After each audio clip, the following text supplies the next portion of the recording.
के लिए जो समय सीमा निर्धारित की ये 2027 है।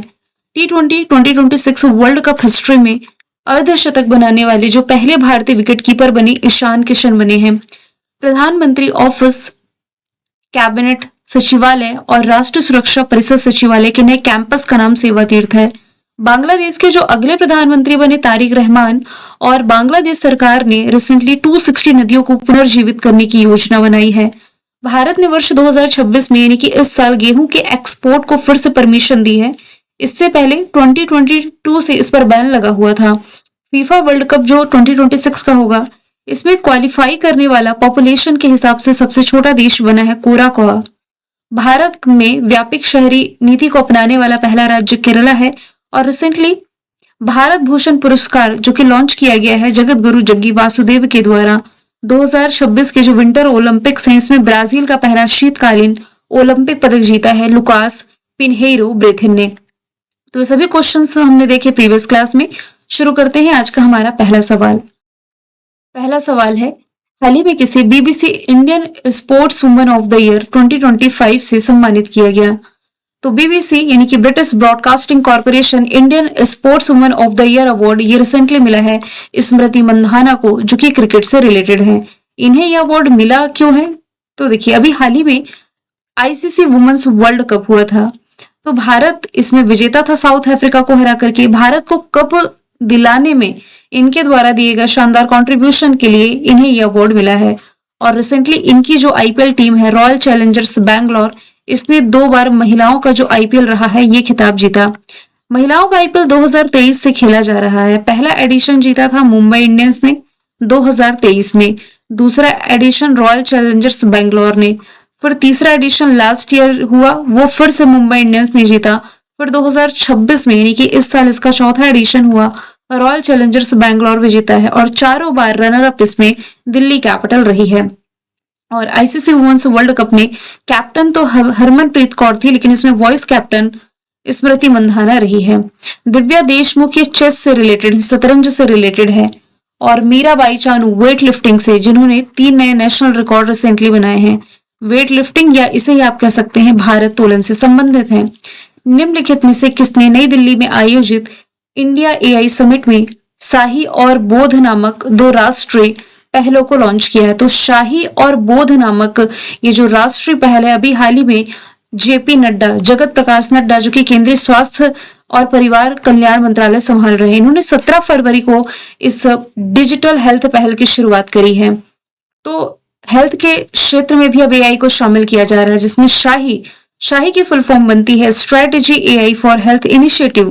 बोध की फुल फॉर्म है benchmarking open data platform for health AI. इन दोनों की शुरुआत जेपी नड्डा ने कर दी है। जेपी नड्डा जो कि भारतीय जनता पार्टी के रिसेंटली अध्यक्ष भी रहे, अभी 1 महीने पहले ही बीजेपी के जो नए अध्यक्ष हैं नितिन नबीन बनाए गए हैं, तो एडिशनल तौर पर आप इनका भी नाम याद रखेंगे।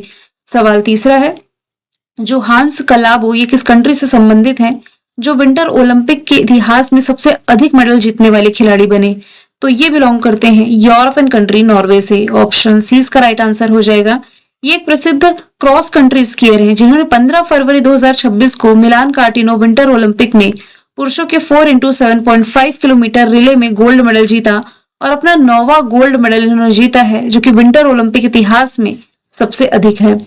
अब ये नॉर्वे से बिलोंग करते हैं। नॉर्वे की capital Oslo, currency Norwegian krone हो जाएगी। नॉर्वे का डिस्कशन है, तो यहां से एक इंपॉर्टेंट इंडेक्स आप रिलेट कर सकते हैं, प्रेस फ्रीडम इंडेक्स। हालिया जारी प्रेस फ्रीडम इंडेक्स में टॉप पर जो कंट्री है ये आपकी नॉर्वे ही रही है। इसमें भारत की रैंक पूछा जाए तो भारत 151 प्लेस पर है। ये मैं 2025 की रैंकिंग बता रही हूँ, फिर से अपडेट हो जाएगी। और ये रिपोर्ट रिलीज कौन करता है? रिपोर्टर्स विदाउट बॉर्डर नामक संस्था ये रिलीज करती है। नेक्स्ट क्वेश्चन है, राशिद खान ये किस टीम से संबंधित हैं, जो कि T20 क्रिकेट में 700 विकेट लेने वाले पहले खिलाड़ी बने हैं? पहली बात तो ये क्रिकेट से रिलेटेड है। कंट्री पूछा जाए तो ये अफगानिस्तान हो जाएगा। ऑप्शन बी राइट आंसर है। ये अफगानिस्तान टीम के कप्तान है। 15 फरवरी 2026 को दिल्ली में यूएई के खिलाफ हुए T20 वर्ल्ड कप मैच के दौरान इन्होंने मोहम्मद अरफान को आउट करके ये रिकॉर्ड हासिल किया। मैच से पहले राशिद के नाम 699 विकेट रहे हैं और उन्होंने 16वें ओवर में अरफान को हिट करके मतलब विकेट करा करके 700 विकेट अपना ले लिया है करियर का, जो कि इस मैच में उनका आखिरी ओवर भी रहा था। तो राशिद खान की कंट्री पूछा जाए तो ये अफगानिस्तान से रिलेटेड है। कुछ स्पोर्ट्स के करंट अफेयर यदि हम देखें तो ईशान किशन ने रिसेंटली T20 2026 विश्व कप इतिहास में अर्धशतक बनाने वाले पहले भारतीय विकेट कीपर बने। 79 नेशनल फुटबॉल चैंपियनशिप, ये जो संतोष ट्रॉफी रही फुटबॉल की, सर्विसेज ने जीती है। महिलाओं का IPL RCB ने, pro wrestling league Haryana thunder's ने, 72 नंबर का महिला सीनियर राष्ट्रीय कबड्डी टूर्नामेंट हरियाणा ने, ऑस्ट्रेलियन ओपन में मेंस सिंगल का टाइटल जीता कार्लोस अल्कराज ने, जो कि स्पेन से बिलोंग करते हैं। वुमेन सिंगल का एलेना रायबाकिना ने, जो कि कजाकिस्तान से बिलोंग करती हैं।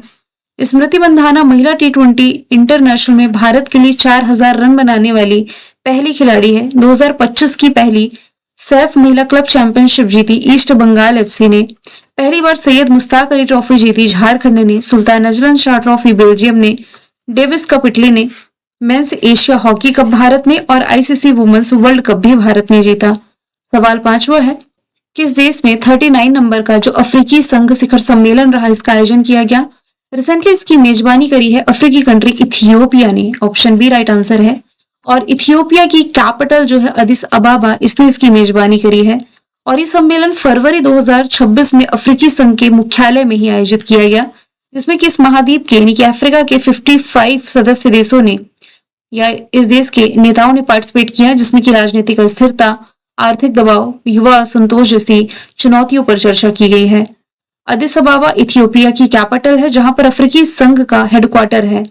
यहाँ पर रीजनल मुद्दों पर चर्चा की गई। आर्थिक एकीकरण, जल संसाधन प्रबंधन और युवा नेतृत्व पर यह प्रमुख चर्चा का विषय रहा है। कुछ इवेंट एंड समिट पर नजर डालें तो लास्ट ईयर की ई-गवर्नेंस समिट आयोजित की विशाखापट्टनम ने, भारत अंतर्राष्ट्रीय चावल सम्मेलन दिल्ली ने, विश्व सागौन सम्मेलन कोच्चि केरला ने, लास्ट ईयर का SCO समिट चाइना ने होस्ट किया, यूनिवर्सल पोस्टल कांग्रेस UAE ने, विश्व बैडमिंटन चैंपियनशिप भारत ने, G20 इस साल होस्ट करेगा अमेरिका, लास्ट ईयर होस्ट किया था साउथ अफ्रीका ने। दूसरा बिम्स्टेक बंदरगाह सम्मेलन विशाखापट्टनम, G7 लास्ट ईयर का कनाडा, ग्लेशियर के संरक्षण पर सम्मेलन Dushanbe Tajikistan, wave summit Mumbai, COP30 Brazil, BIMSTEC Thailand, BRICS Brazil, ये मैं लास्ट ईयर का बता रही हूँ। वर्ल्ड इकोनॉमिक फोरम की इस साल की 56वीं बैठक दावोस स्विट्जरलैंड ने होस्ट करी। सागर माथा संवाद काठमांडू नेपाल ने, रायसीना डायलॉग दिल्ली ने, 8वां हिंद महासागर सम्मेलन मस्कट ओजे, ये शामिल हुए हैं। विदेश मंत्रालय के अनुसार इनकी जो मौजूदगी है दोनों देशों की दोस्ती और लोकतंत्र के प्रति सम्मान को दर्शाती है। हालांकि इनवाइटेड थे प्रधानमंत्री नरेंद्र मोदी जी, लेकिन इनके पहले से ही कुछ प्री प्लान थे, डिसाइडेड थे, जिसके कारण ये नहीं जा पाए। तारिक रहमान ने 17 फरवरी 2025 को बांग्लादेश के नए प्रधानमंत्री के रूप में शपथ ली है। उम्र है 60 वर्ष। पूर्व प्रधानमंत्री खालिदा जिया के ये बेटे हैं। इनकी जो मां थी खालिदा जिया, बांग्लादेश की पहली महिला प्रधानमंत्री थी और वह पिछले 35 वर्षों में बांग्लादेश के पहले पुरुष प्रधानमंत्री बने हैं। और इसी के साथ संसदीय चुनाव में चुने गए सांसदों ने भी शपथ ले ली है। अब देखिए यहाँ पर जो टर्म लिखा हुआ BNP, ये पार्टी का नाम है। अब ये कौन सी पार्टी है बांग्लादेश की, रिलेट कीजिए। देखिए बांग्लादेश की जो पार्टी में इसकी फुल फॉर्म लिख देती हूँ। बी फॉर तो एक तो बांग्लादेश हो गया, Bangladesh nationalist party BNP। BNP के नेतृत्व वाले गठबंधन ने 300 सीटों वाली जातीय संसद में 200 से अधिक सीटें जीत करके 2/3 बहुमत हासिल किया है। देखिए बंगाली भाषा में जाति का मतलब होता है राष्ट्रीय, और यहाँ की संसद जो है ये जाति संसद है। जाति संसद यानी कि राष्ट्रीय संसद। तिब्बत निर्वासित सरकार के प्रधानमंत्री का चुनाव फिर से किसने जीता है? देखिए अभी हाल ही में जो पेनपा सेरिंग है, इन्होंने तिब्बत निर्वासित सरकार के प्रधानमंत्री का चुनाव है जो कि ये जीत लिया है। हिमाचल प्रदेश भारत का राज्य, इसके धर्मशाला में केंद्रीय तिब्बती प्रशासन यानी कि सेंट्रल तिब्बतन एडमिनिस्ट्रेशन के चुनाव आयोग ने 14 फरवरी 2026 को नतीजों की घोषणा करी और वर्तमान में सिक्योंग पेनपा शेरिंग ने अपनी सत्ता बरकरार रखी है। अब तिब्बत का चुनाव है तो भारत में क्यों हुआ है, ये सवाल बनता है। तिब्बती चुनाव भारत में इसलिए होते हैं क्योंकि तिब्बत नेतृत्व 1959 से भारत में निर्वासन यानी कि एक्साइल में रह रहा है और 1959 में दलाई लामा चाइना के खिलाफ विद्रोह के बाद तिब्बत छोड़कर के भारत आ गए थे और भारत सरकार उन्हें और हजारों तिब्बतियों को शरण दे चुका है। तब से तिब्बत निर्वासित सरकार का मुख्यालय हिमाचल प्रदेश के धर्मशाला में है और इसी प्रशासन को सेंट्रल तिब्बतन एडमिनिस्ट्रेशन कहा जाता है। इसलिए जो चुनाव हुए हैं वे तिब्बत देश में नहीं बल्कि निर्वासन में रह रहे तिब्बतियों की सरकार के लिए हुए हैं। आप आई होप ये आप समझ गए होंगे जो फैक्ट मैं आपको समझाना चाह रही हूँ। हालिया अपॉइंटेड प्रधानमंत्रियों की बात की जाए तो तारिक रहमान बांग्लादेश के प्रधानमंत्री बने, शाया जिंदानी यमन की, शाने तकाइची जापान की, थाईलैंड के अनुतिन चारनाविराकुल, लिथुआनिया के इंगा रुगेनियन, यूक्रेन के यूलिया स्वीरेडेंको, यूके के कीर स्टारमर, भूटान के शेरिंग तोपके, पाकिस्तान के शाहबाज शरीफ, रशिया के मिखाइल मिसिस्टीन, इटली के जॉर्जिया मेलोनी, इजराइल के बेंजामिन नेतन्याहू, श्रीलंका की हरनी मरसूरिया, मॉरिशस के नवीन राम गुलाम, ट्यूनीशिया के सारा जाफरानी, एस्टोनिया के क्रिस्टन मिशेल, भारत के नरेंद्र मोदी, बेल्जियम के बार्टर डी वेबर, कनाडा के मार्कानी और ऑस्ट्रेलिया के एंथनी एल्बनीज। अगला सवाल है हेनले पासपोर्ट इंडेक्स जो फरवरी 2026 का रिलीज किया गया, इसमें भारत को किस स्थान पर रखा गया है? तो भारत इसमें 75 प्लेस पर हो जाता है, 75वें स्थान पर आ जाता है। हमने डिस्कशन किया ही था कि जनवरी में जो हेनले पासपोर्ट इंडेक्स आया था तो भारत उसमें 80 नंबर पर था। 5 अंकों के सुधार के साथ भारत 75 नंबर पर है। यानी कि इंडियन पासपोर्ट धारक अब 56 देशों में वीजा फ्री या वीजा ऑन अराइवल की सुविधा पा जाते हैं। और इंडेक्स वैसे वर्ष में कई बार जारी होता है। रिसेंटली फरवरी के बारे में हम बात करें तो 75 रैंकिंग है। 2006 में भारत 71वें पायदान पर था, जो कि भारत की अब तक की सबसे अच्छी पोजीशन थी। फिर ये बीते रैंकिंग में जनवरी में 80 नंबर पर था, अक्टूबर में 85, जुलाई में 77 और पिछले साल के जनवरी में 85 था। पड़ोसियों की स्थिति में अफगानिस्तान 101 है, 97 में पाकिस्तान, 95 में नेपाल, 93 में बांग्लादेश, श्रीलंका 91 में, म्यांमार 88 में, चाइना 56 में, भूटान 83 में पेश करती है। अब कुछ इंडेक्स के बारे में बात की जा रही है। यहाँ मैं सिर्फ और सिर्फ 2026 के इंडेक्स और रैंकिंग बताऊंगी क्योंकि 2025 के सभी इंडेक्स अब अपडेट होने वाले हैं। महिला शांति सुरक्षा सूचकांक 2025-26 में भारत को 131वें स्थान पर रखा गया। करप्शन इंडेक्स में 91 है, टॉप पर Denmark. Global fire power index में टॉप पर अमेरिका, भारत 4th प्लेस पर। एशिया मैन्युफैक्चरिंग इंडेक्स में टॉप पर चाइना, भारत 6ठे स्थान पर। रेस्पॉन्सिबल नेशंस इंडेक्स में टॉप पर सिंगापुर, इंडिया 16 प्लेस पर। एशिया पावर इंडेक्स में टॉप पर अमेरिका और भारत को 3rd प्लेस पर रखा गया है। सवाल 9वां है फिडे फ्री स्टाइल विश्व चैंपियनशिप का खिताब किसने जीता? तो देखिए अभी हाल ही में नॉर्वे के जो मैग्नस कार्लसन है, इन्होंने फिडे फ्री स्टाइल विश्व चैंपियनशिप का खिताब है जो कि ये अपने नाम किया है और इन्होंने अमेरिकी शतरंज ग्रैंड मास्टर फेबियानो कारुआनो को हरा करके खिताब जीता।